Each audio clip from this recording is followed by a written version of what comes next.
Hola a todos de nuevo, bienvenidos a un nuevo vídeo y como no, no podía faltar, por supuesto, no podía faltar. La tiene trampa. Iba a decir la última, porque realmente cuando estoy grabando es la última, pero cuando lo estás viendo es la penúltima, porque ya habrá salido Casa Gucci, que sí es la última película de Ridley Scott, que también la vamos a tener en el canal pasados unas semanitas. Pero de momento toca, bueno, toca atravesar el gato. De momento toca hablar de esta The Last Duel, el último duelo, ¿vale? Bueno, sin entrar mucho en detalles de lo que qué es, ¿no? Qué pudo ser. Cuando una persona normal ve que Ridley Scott está detrás de una película histórica, da igual género, si es más drama, si es más aventura, si es más cine bélico, ¿no? Automáticamente, a mí, por ejemplo, y seguro que a mucha gente, le despierta algo más de interés. Ese interés añadido que a lo mejor otra película no pueda tenerla. Eso para nada quiere decir que la película vaya a ser la película que vaya a revolucionar el cine ni vaya a ser la mejor película de tu vida. Por supuesto que no. De hecho, esta, El último duelo, no lo es. Según tengo entendido, ya basándome en los datos de las recaudaciones, pues ha sido un auténtico fracaso en la taquilla, ¿vale? De ahí que algunas pataletas de Ridley Scott, que ya culpó a los millennials y a los móviles de este, digamos, fracaso estrepitoso, ¿no? Bueno, ya digo, a mí eso me parece una pataleta. Creo que voy a intentar explicaros de por qué creo que la película no ha funcionado, que para nada tiene que ver con la calidad de la película o que si es mala, para nada. Creo que tiene unas pautas y unas cosas bastante más mejor definidas para su fracaso. Lo digo entre comillas porque, a ver, sí que es cierto que es un fracaso desde el punto de vista económico, porque al final una industria de cine, una película que está, digamos, dentro, ¿no? De los grandes, de las grandes productoras, pues es un fracaso. Como película, la considero muy buena. A mí me ha gustado mucho. Pero insisto que entiendo y voy a intentar transmitiros el por qué creo que no ha funcionado o por qué a la gente, digamos que aun siendo una película de Ridley Scott, que es un director de muchísimo renombre, es uno de los pilares de la historia del cine, tanto clásico como actual, de ciencia ficción, bueno, es que, ¿qué os voy a decir? No, alguien que ha hecho, que ha podido hacer obras como Alien, como Blade Runner, como Gladiator, como, no sé, películas también históricas como La Conquista del Paraíso, 1492, El Reino de los Cielos, esta ahora, ¿no? El último duelo, bueno, en fin, un cineasta polivalente que ha hecho películas de todos los géneros, desde comedias hasta terror, hasta ciencia ficción, como digo, ¿no? Y es algo que realmente, pues, es que nadie puede dudar de la calidad de Ridley Scott. Ahora, vamos a entrar un poquito a contar qué es la película, de qué es lo que cuenta en la película. Ya sabéis, una sinopsis mínima sin ningún tipo de spoiler. Nos va a situar en la Francia de la Baja Edad Media, del siglo XIV, ¿no? De la, digamos, de la segunda mitad del siglo XIV. Y nos va a contar una historia de una amistad traicionada y de una... Esperad, porque es que... Vale, ya, es que está el gato que se motiva a veces. Nos va a contar, como ya decía, una historia de una amistad traicionada y nos va a contar el caso real de un último duelo oficial que tuvo lugar en Francia, en la Francia medieval. Pero ¿a qué causa? A causa de una violación de un amigo, o sea, digamos, de el amigo de la novia, de la esposa de su, se supone que en alguna vez en su vida, su mejor amigo. Entonces, este tríptico, porque la película realmente es un tríptico, porque la estructura narrativa, que os doy vamos, un mínimo, y ya aprovechamos y entramos en lo que es el análisis, la estructura narrativa es algo más vamos, es algo distinta a lo que estamos acostumbrados porque nos divide la película en tres puntos de vista. El punto de vista del amigo que comete esa barbaridad, el punto de vista de el amigo que es el marido de la chica y de la chica, ¿vale? Van a ser unas 3 historias que nos van a contar, pues eso, el punto de vista de cada cual, de qué es lo que se supone que ha pasado, ¿no? De qué es lo que se supone que ha pasado. Y luego, después de la versión de la esposa, de la maravillosa Jodie Comer, la actriz que da vida a su personaje, luego la película va a seguir y ya vamos a ver lo que sería pues el juicio y lo que va a pasar después, la continuación y el final de la película. Por tanto, bueno, esta estructura que quizás que ya de entrada ya veo el primer pero de por qué a la gente no le suele a veces gustar este tipo de tramas, porque lo que realmente estamos viendo es una gran parte de la película, un cierto metraje, un porcentaje del metraje casi idéntico, ¿no? Cambiando algunas de las de los detalles, que es lo que va a conformar un punto de vista distinto de cada personaje en todo momento, y que realmente requiere un extra de atención, porque vas a ver literalmente muchas escenas repetidas, solo que desde otro punto de vista de otro personaje, y que muchas veces van a ser parecidas, por no decir idénticas. Entonces, este es el primer punto por el que creo que la película no ha podido funcionar. El más light, el más insignificante, ¿no?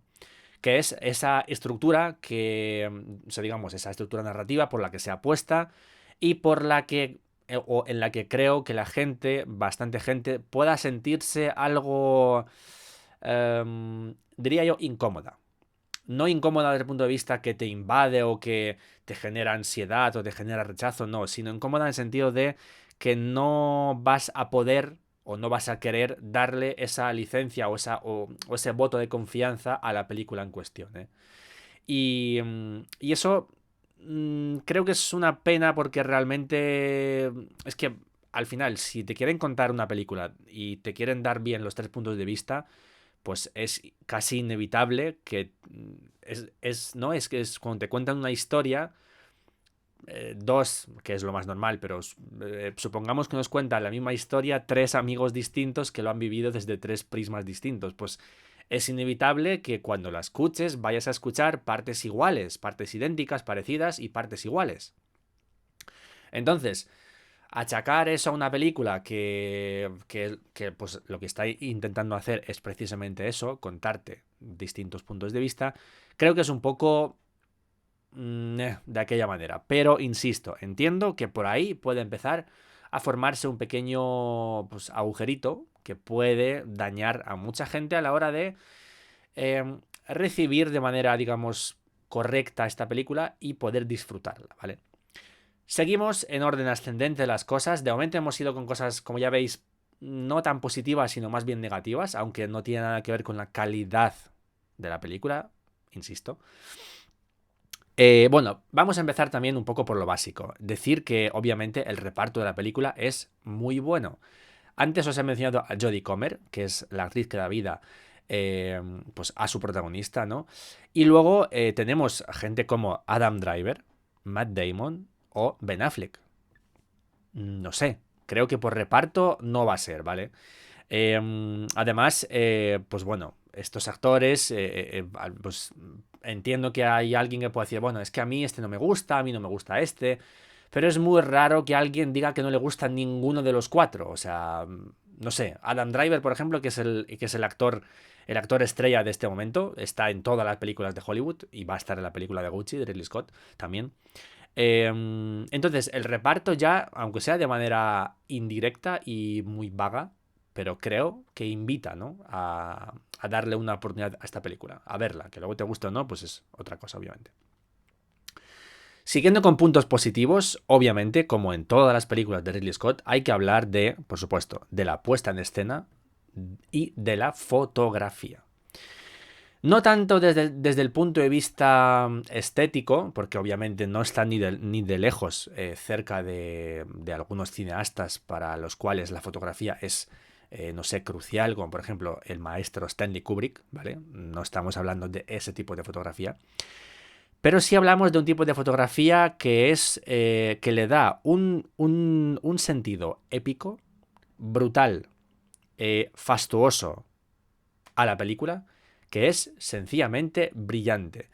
La capacidad que tiene Ridley Scott, y esto ya no es solo con esta película, es en general con su cine, la capacidad que tiene Ridley Scott de hacer épica un duelo a caballo en un recinto cerrado que tiene de épico, pues bueno, la emoción quizás de la gente, aquella gente que pudo disfrutar de la violencia, ¿no? De ver, pues como en la película de Gladiator, ¿no? Evocar a la Roma antigua, de gente disfrutar de ver a gladiadores matarse entre sí. Aquí es algo parecido, quizás, porque al final son dos hombres a caballo batiéndose en un duelo, ¿vale? Da igual el propósito, que obviamente está justificado, pero que no se trata tanto de entender el porqué, sino verlo, ¿no? Entonces, esa visceralidad, que por cierto la película es muy visceral, las escenas de acción son muy sangrientas, o sea, eso tenedlo en cuenta. Para los más afectivos quizás pues no es vuestro terreno, ¿vale? Pero la capacidad que tiene Ridley Scott, y me repito, de hacer épico un duelo, es brillante. Y ahí entra en juego, obviamente, la puesta en escena que le da visceralidad y le da cierta incluso opulencia a los encuadres, a lo que estamos viendo en la pantalla. No solo por la manera en la que se escogen los planos, ni la cercanía de la cámara, que eso también le da mucha visceralidad, que está en bastantes ocasiones está muy cerca de los personajes. Muchos primeros planos, mucha violencia de cerca, que es algo que es una apuesta también un poco arriesgada, porque la secuencia de una batalla puede, digamos, enfocarse como algo secundario y prescindir de enseñárnosla como primer plano. Y aquí, sin embargo, se apuesta en la gran mayoría de veces por esos primeros planos. O sea que, bueno, es una elección que se toma y, bueno, pues se ve si funciona o no. Y entonces como ya decía, esa puesta en escena y esa fotografía dotan a la película, creo yo, de un nivel de calidad superior. Creo que es un acierto completo, porque al final, claro, digamos, hablando pronto y mal, estamos viendo una película que por sí sola, la historia de por sí sola, no invita a toda la gente a decir, oh, vamos, por supuesto que voy a ver el último duelo. ¿Cómo me voy a perder yo saber cómo fue ese último duelo hace 800.000 años en la Francia medieval? Seamos honestos, no invita.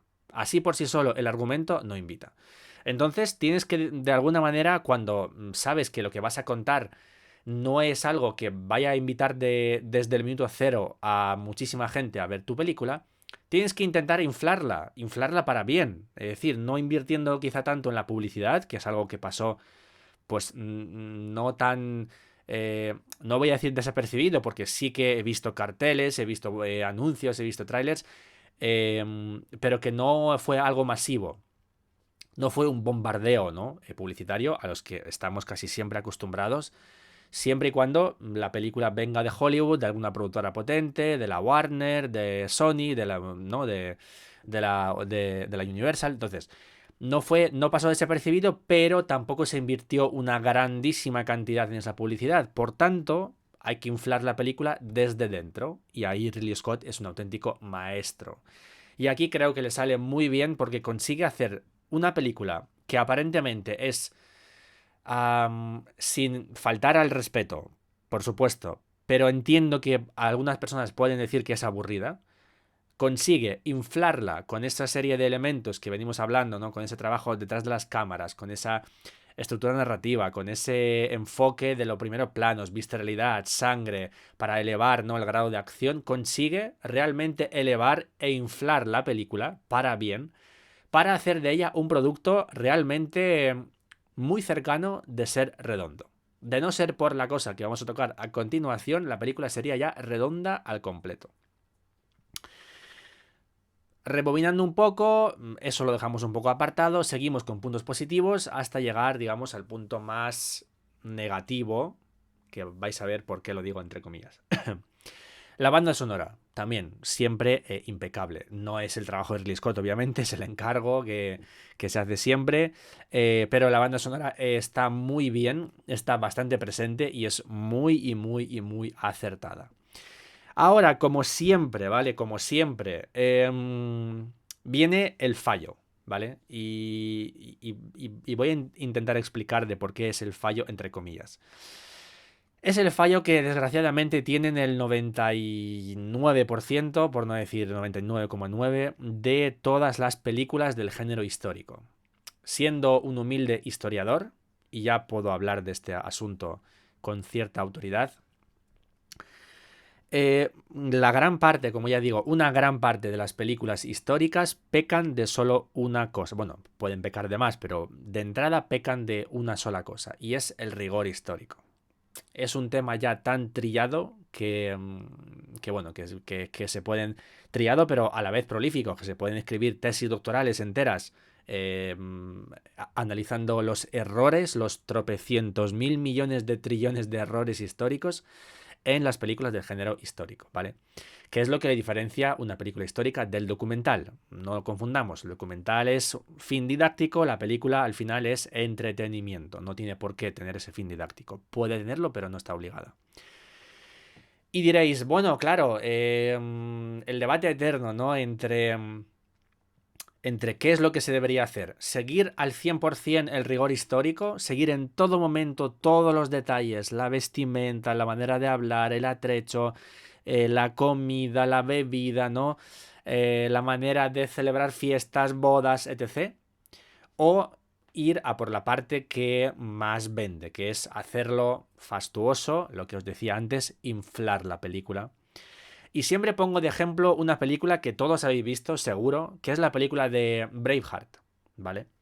Una película mítica, con un Mel Gibson increíble, que nos cuenta la historia de Escocia, ¿no? Del espíritu, del sentimiento escocés, ¿no? Durante también la Edad Media, frente a la lucha de Inglaterra. Quiero que nos situemos, o sea, os voy a contar este pequeño fragmento porque creo que es lo que más, es el mejor ejemplo para entender lo que estoy diciendo. En la película sale la batalla de Stirling, del puente Stirling, ¿vale? ¿Os acordáis? Yo, si puedo, pues os lo incluyo un corte, pero lo más seguro es que no, por temas de derechos y tal. ¿Os acordáis de esta grandísima batalla de esta película? Que es una llanura enorme con 700.000 ingleses frente a 800.000 escoceses. Vamos, toda una escena épica con un discurso de Wallace, ¿no? Del personaje de Mel Gibson, por seguirle. Vamos, una fastuosidad de escena, ¿no? Buscando en la historia de cómo fue la batalla de Stirling, pues nos encontramos que fue una batalla bastante ridícula. De hecho, se llama la batalla del puente de Stirling, que para empezar en la película se prescindió, no hay ningún puente, es una llanura. Fue una batalla muy ridícula porque consistió en que el puente de Stirling era bastante estrechito y las tropas inglesas no podían tampoco pasar de 50 en 50 y si mal no recuerdo pasaban como mucho de dos en dos o de tres en tres, como mucho. Y los escoceses lo único que se dedicaron a hacer es hacer una emboscada e ir matándolos según avanzaban, ¿no? Como en un videojuego. Van dos, los matan, vienen otros dos, los dos detrás, detrás.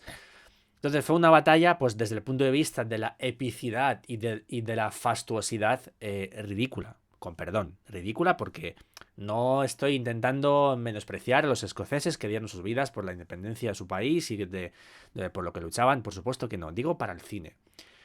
Ahora os pido una pequeña reflexión. ¿Os imagináis que esta batalla del puente Stirling tan ridícula, con respeto, por supuesto, hubiera sido tal cual en la película? Y que la escena más épica, quitando la última en la que grita libertad, ¿no? Que le descuartizan al pobre y ¿os imagináis si esta escena se hubiese llevado tal cual a la película?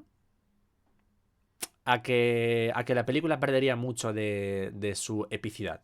Los historiadores estaríamos encantados, estaríamos diciendo, buah, pues vamos, increíble, un acierto, vamos, chapó por los guionistas, por el director, que han contratado unos asesores, que le han explicado de cómo fue en la realidad, que han recreado hasta el último, hasta el color del ladrillo y vamos, de las piedras que estaban en el puente de Stirling, ¿no? Y entonces, hecho esta pequeña reflexión, espero que lo hayáis ubicado. Os lanzo ya pues esa reflexión que es la que determina al final cualquier problema que puede tener una película histórica. y es el rigor. Y yo entiendo que el cine al final pues no es historia. El cine se lleva muy bien con la historia y a la vez muy mal. Muy bien porque la historia nos ha regalado pues millones, ¿no? de capítulos que pueden recrearse desde guerras civiles, nacionales, internacionales, motines, juicios históricos, el último juicio por combate, como está el último duelo, invasiones, traiciones, en fin, muchísimas, pero muchísimos capítulos que pueden llevarse a cabo, que pueden recrearse, mejor dicho, en la pantalla del cine.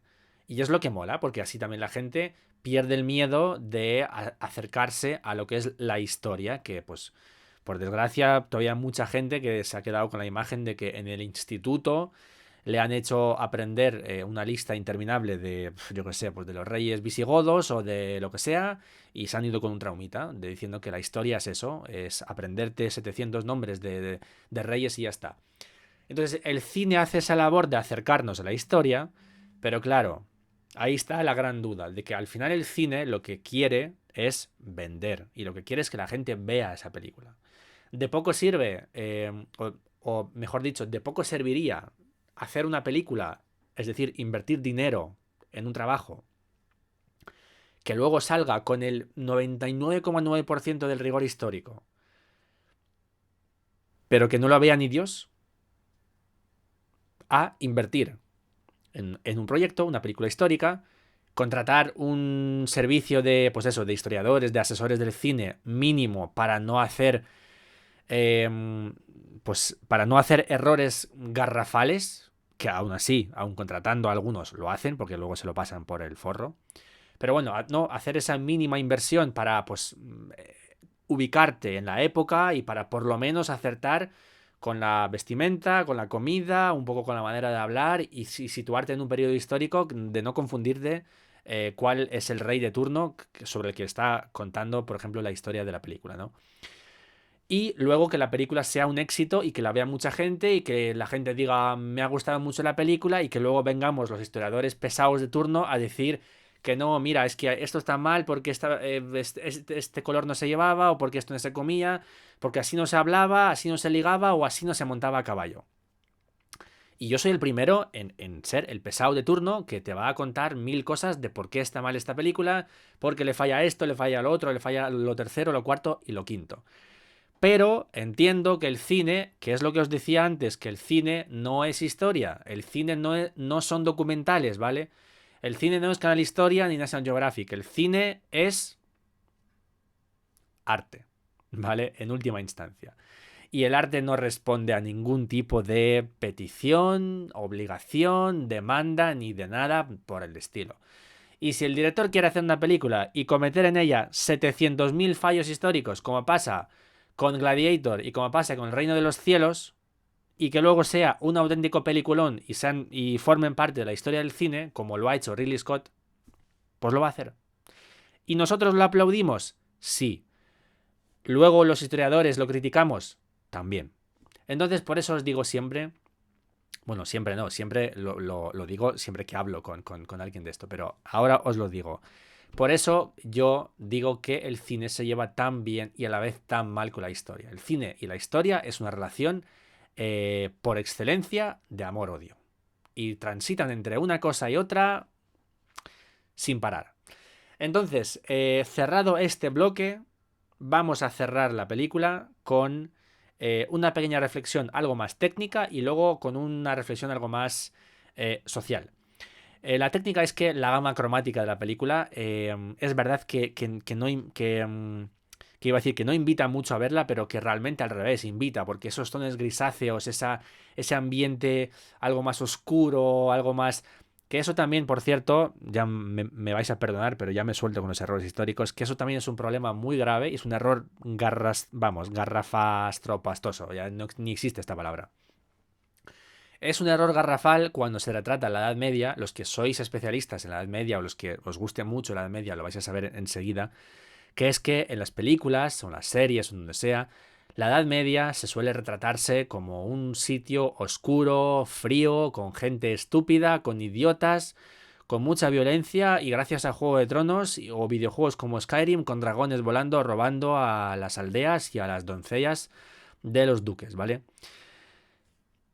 Si el tema de los dragones es fácilmente pues explicable a la gente y que parece que pues no cuesta mucho no darte cuenta de que pues no había dragones en la Edad Media, por desgracia, porque ojalá que la Edad Media fuese dragones, tal y como es en Juego de Tronos, y ojalá que hubiese magia y brujas y bueno, todas estas cosas. Elfos por ahí volando en escobas y bueno, todo lo que queráis. Ojalá la Edad Media fuera eso. El tema del retrato del medievo, con ese constante frío, con esos tonos oscuros, esos tonos grisáceos, todo como todo mal, todo pobreza, todo demasiado, ¿no? El contraste entre la opulencia y los colores, que además es que se ve muy claramente. Si veis siempre cualquier cena o cualquier secuencia que tiene que ver con la corte o con los duques de turno, con los condeses de turno, con la élite, por así decirlo, siempre vais a ver vestimentas de color, todo brillante, oro, bueno. Parece, vamos, eso, un cuadro que el pintor haya dicho voy a usar todos los colores posibles menos el negro y el gris. Y en cambio, cuando veis la población, digamos, de a pie de calle, de las... de los poblados o incluso alrededor del castillo, siempre veis a los pobres gentes con esos ropajes que parecen trapos sucios, todo gris, todo negro y que, bueno, que negro ya es, vamos, una suerte. Todo gris, todo apagado, todo asqueroso, que parece que no se han lavado en su vida, que son todos unos idiotas, unos paletos, unos... Todo eso es un error garrafal que siempre suele cometer. De hecho, con el tema del frío, por ejemplo, la Edad Media fue uno de los momentos que más calor hizo, si lo comparamos, por ejemplo, con la edad moderna, con la contemporánea. Bueno, ahora no, debido al calentamiento global, obviamente, pero fijaos, ¿no? De cómo algunas cosas y que nos han calado ya tanto que inevitablemente cuando alguien nos dice Edad Media, solemos pensar, pues eso, en esas pobres gentes zarrapastrosos por ahí con sus bueyes arando la tierra, con su vestimenta que parece que no se han lavado ni la han lavado en su vida, que parece que la han heredado de su tatarabuelo.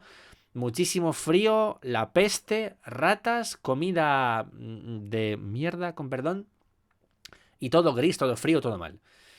Así que, pues ya sabéis, son cosas que a uno le molestan y a mí me molestan. Entonces, como ya os he prometido, el bloque de la película está ya casi cerrado, llegamos ya al final. Y vamos a hacer la reflexión de por qué creo yo que realmente no ha funcionado la película. Hemos dicho que lo primero ha sido por la estructura narrativa, ¿no? Por ese destriplemiento, ¿no? Ese tríptico de las historias, que podría ser algo más aburrido, bla, bla, bla. Lo segundo, que es un poco violenta, que es verdad, es visceral, tiene sangre y todo ese tipo de cosas. Lo tercero, voy a añadir que tampoco es una película corta, dura 2 horas y media. Lo que ya también a mucha gente le echa mucho para atrás, porque no la puede trocear como una serie.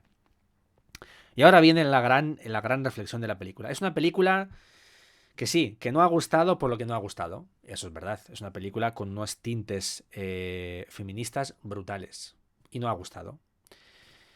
Es una película en la que la trama se centra en la mujer. De la que de no ser por la mujer, la película no existe.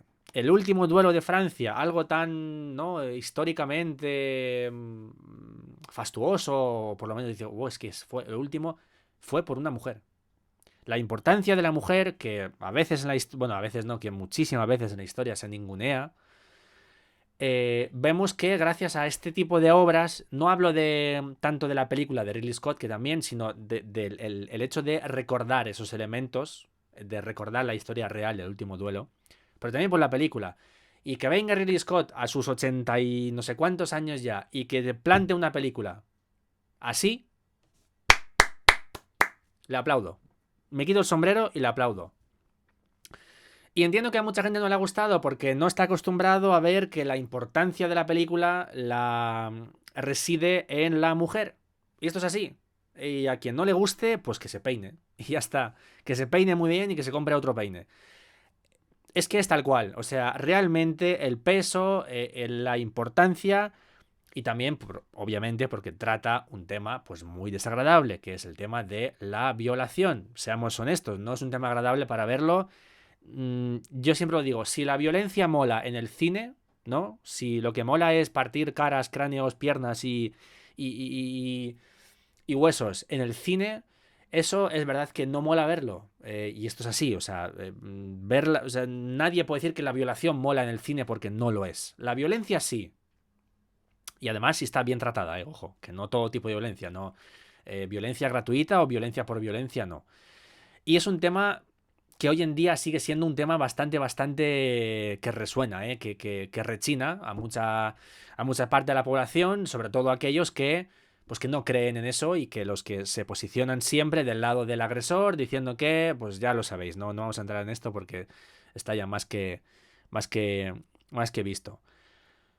Así que ya digo, no me queda otra que aplaudir a Ridley Scott por levantar una película así y ojalá hubiera sido más visceral aún. Y ojalá la mujer hubiese tenido más protagonismo aún. Ojalá. La película ha sido como ha sido, ¿vale? Si no la habéis visto y habéis llegado hasta aquí, que ya va media hora, ya me estoy pasando. Os doy las gracias primero por escuchar esta mega chapa, ¿vale? Y segundo, os invito mucho a que la veáis, a que la promocionéis, a que la recomendéis a vuestros amigos, amigas, familiares que han dicho, vuestro... eh, a cualquier tipo de persona que sabéis que pueda gustarle, que le gusta cine histórico, que le gusta cine bélico, cine lo que sea, ¿vale? Porque ese tipo de películas son muy importantes. Importantes, lo vuelvo a decir, importantes. Así que muchísimas gracias si has llegado hasta aquí. Eh, ya sabéis, sin ti que estás ahí viéndolo, no hay cine o nada. Así que si te ha gustado el vídeo, pues házmelo saber. Coméntame lo que te ha parecido la película. ¿Estás de acuerdo? ¿No estás de acuerdo? ¿Te parece que Ridley Scott ya está en las últimas? ¿Estás esperando también para ver el resumen de Gucci, el análisis de lo que sea? A la gente nueva que os suscribáis, o si lo estás viendo y no estás suscrito, pues si te gusta esos tipos de vídeos, sabes que en el canal siempre hay pues contenido más reciente, casi lo nuevo que acaba de salir en los cines, en las plataformas. También tenemos una sección de retrocríticas, aunque solo hay 2 películas, pero vamos intentando combinar distintos tipos de películas, series, miniseries, lo que sea, ¿vale? Así que de nuevo, muchísimas gracias a ti que lo estás viendo, que te vas a suscribir, que vas a recomendar ese vídeo, que vas a dar me gusta o no me gusta, o que vas a criticarme, siempre y que sea con respeto, lo acepto. Y además, vamos, me encanta que lo hagas. Y a los que suscribís, no os olvidéis de activar la campanita, que así YouTube siempre os notifica de los vídeos nuevos que salen. Y así siempre estás al tanto de los nuevos y lo puedes ver según sale. Nosotros nos vemos muy pronto. No sé sobre qué va a ser el próximo vídeo, pero va a ser muy pronto, eso es seguro. Muchísimas gracias de nuevo. Un beso, un abrazo enorme y hasta la próxima. Chao.